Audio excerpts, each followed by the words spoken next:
apresiasi yang sedalam-dalamnya kepada Mas Johan khusus untuk buku itu. Saya kira di dunia ini hanya ada 2 orang tokoh Indonesia yang akan tetap saya kenang karena memberikan buku yang sangat berharga kepada saya. Satu ya Mas Johan, keduanya Pak Alwi Shihab. Beliau memberikan kepada saya untuk pertama kalinya Al-Mu'jam Al-Mufakhras li Al-Fadhil Ahadith, itu indeks tentang kitab-kitab hadis. Jadi kalau Mas Ulil ingin saya kenang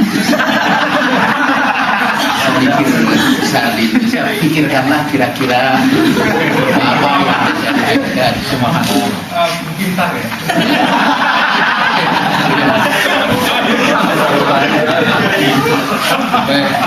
Dan sekarang saya mau bicara ini, ngomongin pribadinya nih sebelum bukunya. Saya kira dari buku ini tercermin kepribadian beliau. Satu, beliau itu orang yang sangat rendah hati, jauh dari tipe pemikir Islam sekarang ini ya, yang ditandai biasanya dengan arogansi, merasa diri paling benar. Kalau itu kita sebut mereka pemikir, karena kalau ciri pemikir mestinya dia tidak arogans, ada kerendahan intelektual, ada intellectual humility. Dan saya kira setiap ilmuwan pasti harus rendah hati. Setiap filosof juga harus rendah hati. Orang filsafat saja mengatakan bahwa filsafat dimulai dengan pertanyaan dan diakhiri dengan pertanyaan yang lebih besar. Dan para ilmuwan juga berkata, ilmu dimulai dari pertanyaan dan diakhiri dengan pertanyaan yang lain. Jadi, dan dari sini Mas Johan menunjukkan ketawaduannya hatta di dalam pengantarnya, kata dia. Katanya ini bukan sebuah karya akademis, dan buku ini dengan berbagai keterbatasan apa yang saya pahami tidak bebas dari kekurangan dan kehilapan, bersifat subjektif, relatif, dan tidak final. Buku ini sama sekali tidak dimaksudkan untuk ditulis sebagai naskah akademis atau hasil dari sebuah kajian ilmiah. Tapi saya pikir saya harus kalau nulis SMS mungkin saya harus pakai yang gini itu 3 kali bawah ini ya. Sama Mas Jokowi saja saya cuma 2.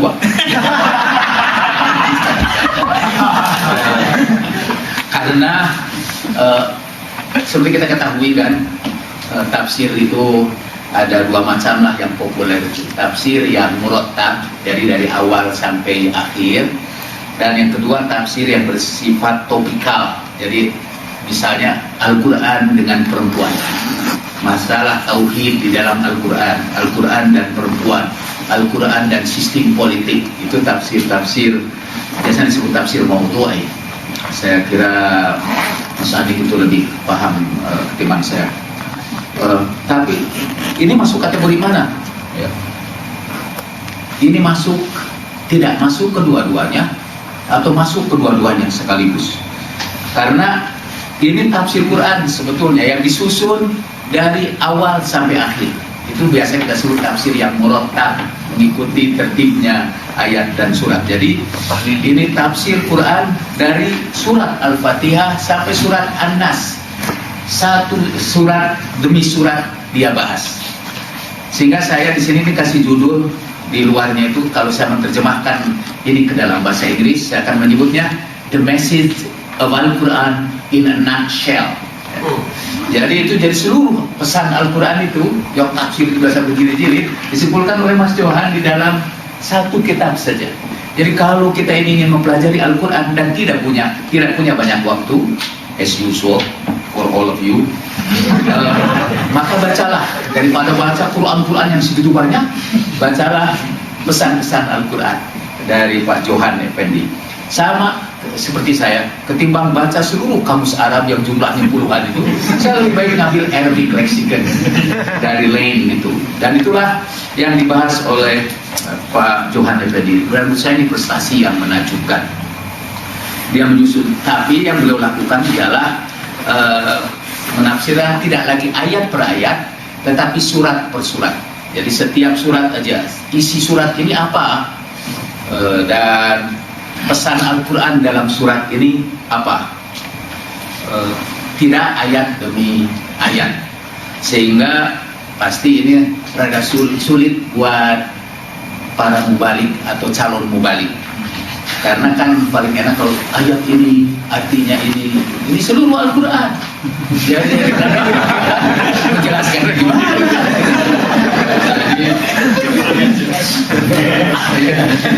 Jadi ini kelebihan ini. Beliau juga mulai ada kelompok surat di dalam Al-Quran. Saya ada kelompok surat yang terdiri dari 7 surat dan isinya itu sama, mengandung pesan-pesan keruhanian. Lalu setelah dia menjelaskan pesan setiap surat dalam Al-Quran, Pak Johan Effendi juga menjelaskan saya kira tema-tema utama dari Al-Quran. Dan saya mencatat di sini, beliau cantumkan tema-tema utama itu dalam appendix, yang tampaknya merupakan perhatian yang sangat besar dari Mas Johan Effendi sejak dahulu, yaitu tema bahwa Al-Quran ini adalah buku untuk penyempurnaan diri kita, bahwa Al-Quran memberikan kepada kita penjelasan pertentangan antara determinisme dengan free will dalam yang menjadi pembahasan filsafat.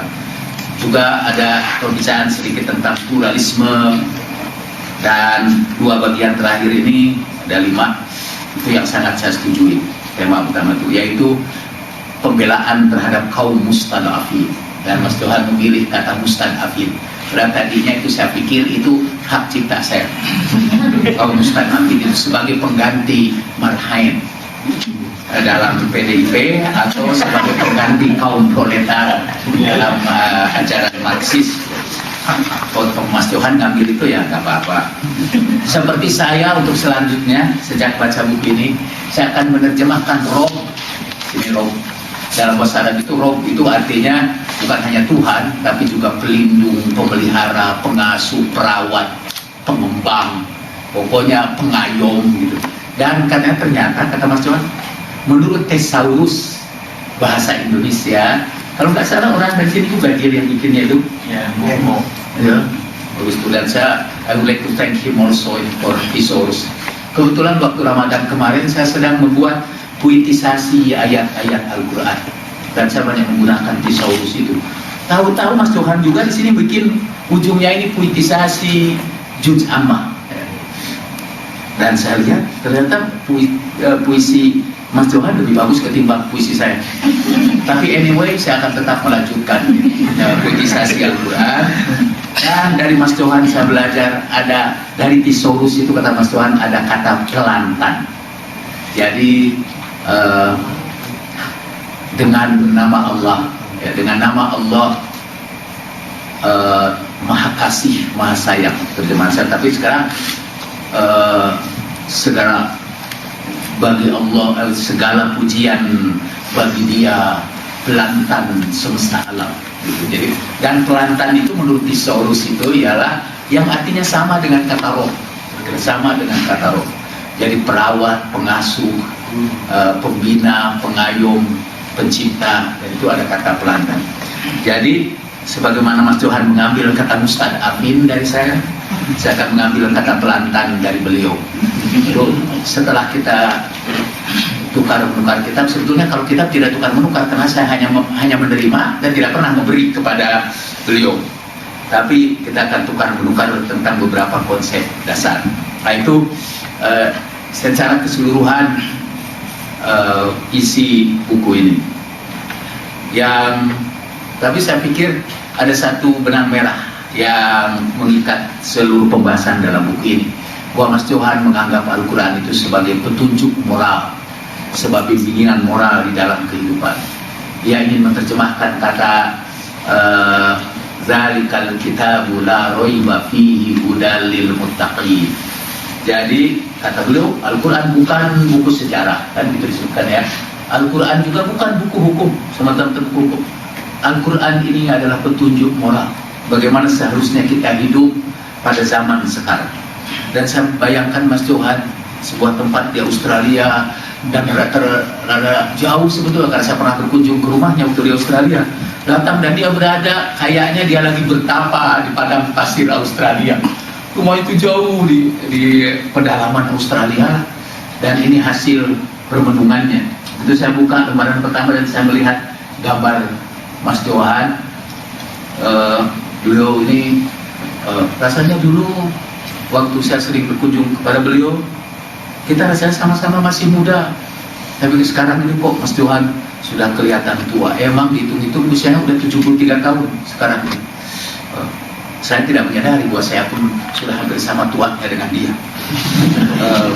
Jadi, dan dalam tulisan ini, dan ini saya menangkap seakan-akan ini seperti khutbah wadaknya Nabi Sallallahu Alaihi Wasallam. Jadi ada semacam seakan-akan Mas Johan ingin meninggalkan buku ini, mudah-mudahan bukan saya salah, sebagai warisan terakhir dari beliau. Dan saya mengenang baru sebelumnya saya memperingati, walaupun belum sebetulnya secara eksak, 1000 hari Gus Dur. Dan seminggu sebelum 1000 hari Gus Dur saya diundang untuk memperingati Cak Nur di rumahnya. Itu kawan-kawan saya sudah mendahului kita, yang satu ideologi dan seperjuangan. Jadi itu kalau pakai istilah kelompok radikal sekarang. Jadi dan mereka sudah pada pergi, tinggal Mas Johan, dan saya hampir-hampir meneteskan air mata saya ketika Mas Johan menunjukkan seakan-akan ini memang tulisannya yang terakhir. Katanya, kata dia masih dalam pengantarnya, hubungan seseorang dan Al-Quran saya rasa bagaikan hubungan subjek dan objek yang bergerak dan tak pernah berhenti, bagian dari pergumulan seorang talib dan salik, pencari dan pejalan yang berharap pencarian dan perjalanan hidupnya ditutup oleh hembusan nafas terakhir dengan ucapan la ilaha illallah. Itu awal kata pengantarnya. Dan ujungnya kata beliau, Al-Quran adalah kitab petunjuk untuk berbuat, untuk bekerja, berkarya, dan berjasa. Al-Quran adalah sumber hidayah bagi siapa yang percaya untuk mengembangkan dirinya menjadi manusia bertakwa, yang mampu mengendalikan dan memelihara diri dari perbuatan noda dan dosa, bebas dari rasa takut dan duka cita, sehingga mampu menunaikan fungsi kekhalifahan di muka bumi, dan akhirnya berharap dipanggil pulang ke hadirat ilahi dengan sapaan mesra, ya ayyatuhan nafsul mutmainnah, irji'i ila rabbiki radiyatan mardiyah. Wahai jiwa yang tenang tentram, kembalilah pulang kepada Tuhan pemeliharamu dalam keadaan senang dan menyenangi. Dan itu kalimat terakhir. Jadi dia mulai dengan sapaan mesra, itu dengan ucapan la ilaha illallah pada hembusan nafas terakhir, dan mengakhiri kata pengantarnya dengan kembalilah pulang kepada Tuhan pemeliharamu dalam keadaan senang dan menyenangi. Saya takut malah sesudah pembahasan buku ini kita mendengar berita bahwa Mas Johan, mudah-mudahan tidak ya, malah saya mencerita, juga saya bayangkan kalau Mas Johan itu ada di sini sekarang sebetulnya. Tapi kalau tidak ada sebetulnya tidak ada gunanya juga begitu. Oh, dikasihkan ya, terima kasih kalau karena beliau ini targetnya misalnya dari sebuah dari setiap surat itu isinya apa, setiap surat itu isinya apa, jadi pusat perhatiannya tentu karena setiap surat itu terdiri dari berbagai macam topik, maka demi menyederhanakan Mas Johan akhirnya memfokuskan perhatiannya kepada topik tertentu saja, dan topik yang lainnya jadi hilang. Kadang-kadang topik itu menurut saya jauh lebih penting daripada apa yang dipilih oleh Mas Johan. Tapi tentu saja Mas Johan tidak bisa disalahkan karena beliau berkata ini pasti subjektif, pasti ini juga hanya dari dan segala ketawaduannya itu ternyata melindungi beliau dari kritik saya itu. Jadi dia nggak tahu bakal dibahas seperti itu. Kemudian sebagai contoh saya ambil surat At-Tahrim. Surat At-Tahrim itu di sini beliau bercerita, surat At-Tahrim Mas Novin, surat At-Tahrim itu surat, kalau orang-orang radikal itu DITI atau orang-orang ekstrim itu hafal surat sekian, ayat sekian kalau diskusi itu. Kalau orang-orang di sini misalnya di jaringan Islam liberal, mereka tidak tahu surat berapa, ayat seberapa, tapi mereka tahu artinya. Orang itu kadang tahu surat keberapa, ayat keberapa, tapi bacanya saja nggak bisa. Tapi surat At-Tahrim, saya kata Pak Said Akhil Siraj, ada orang-orang yang tahu suratnya keberapa, ayat keberapa, tapi bacanya nggak bisa. Ada juga yang bisa bacanya tapi tidak tahu surat keberapa, ayat keberapa. Halaman 316. Halaman 316 ya. Kalau saya ini termasuk yang tidak dua-duanya. Tapi itu hanya tawadu aja.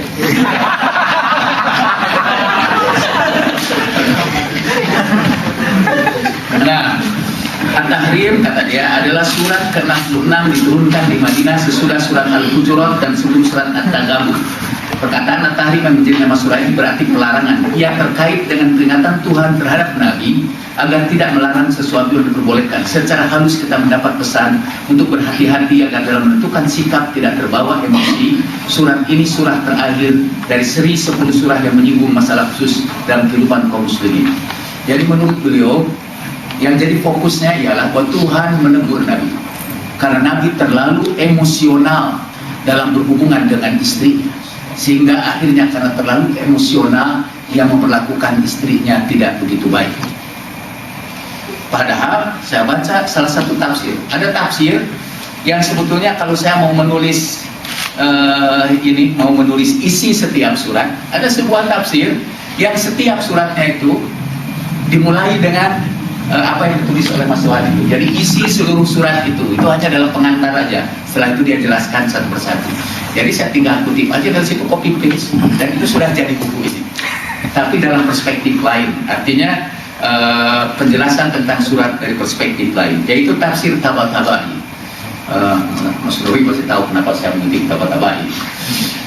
Tabatabai itu menjelaskan bahwa surat ini menggambarkan kesabaran Nabi menghadapi ulah istri-istri. Itu ada beda kan? Kalau di sini Nabi yang disalahkan. Dalam tafsir Tabatabai, istri Nabi yang disalahkan. Dan saya pasti memihak Tabatabai. Istri Nabi disalahkan ketimbang Nabi. Pertama, posisi Nabi sama dengan posisi saya. Suami. Lebih baik tentu ini ada istri saya di sini. Lebih baik istri saya disalahkan ketimbang saya disalahkan. Dan apa nasihat surat At-Tahrim ini buat saya? Sebagai suami saya harus bersabar memperlakukan istri saya. Ya, tinggal betul jamaah. Maksudnya kata Nabi itu di sini bagaimana Nabi memperlakukan istri-istrinya. Malah di sini disebut Nabi juga manusia biasa yang sesekali bisa bersikap emosional. Sikap emosional itu kadang-kadang orang mengambil keputusan yang tergesa-gesa dan kurang wajar. Sikap tenang agar bisa mengendalikan emosi menjadi sangat perlu. Dan beliau tidak menyebutkan karena itu ayat itu dimulai dari ini dan berakhir dengan ayat ini untuk menopang pendapat ini. Kalau Nabi berkata begini, tafsir ini, surat ini menjelaskan tentang kesabaran Nabi menghadapi istri.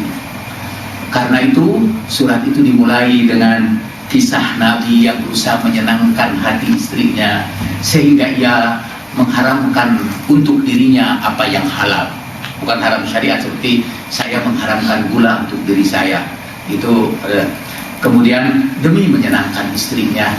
Lalu kemudian Tuhan berkata, dan di dalam terjemah bahasa Indonesia malah disebut dengan namanya jelas. Dalam Quran ini tidak disebutkan namanya. Al-Quran masih melindungi untuk kehormatan istri-istri Nabi karena tidak menyebut namanya. Terjemah Departemen Agama langsung menyebutkan namanya. Dalam kurung ya. Dalam kurung. Itu ayatnya itu ketika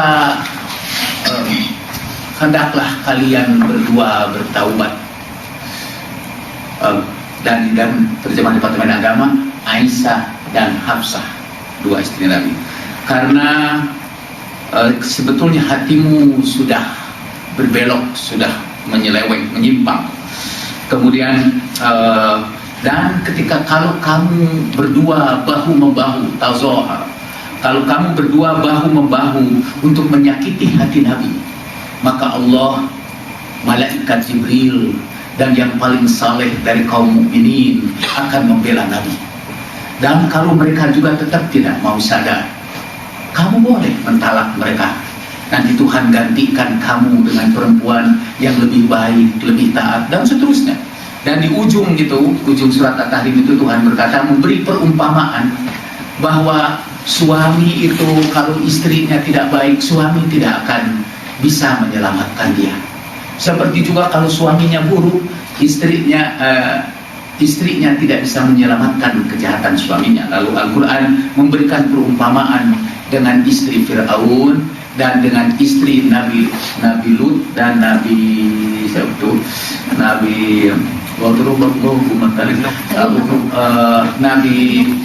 Nuh.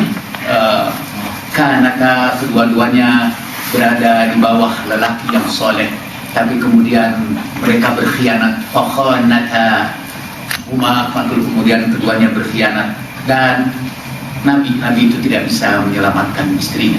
Menurut saya itu pesan yang sangat penting, jauh lebih penting daripada pesan Nabi tidak bisa mengendalikan emosi. Seluruh buku ini sangat indah kecuali bagian itu aja.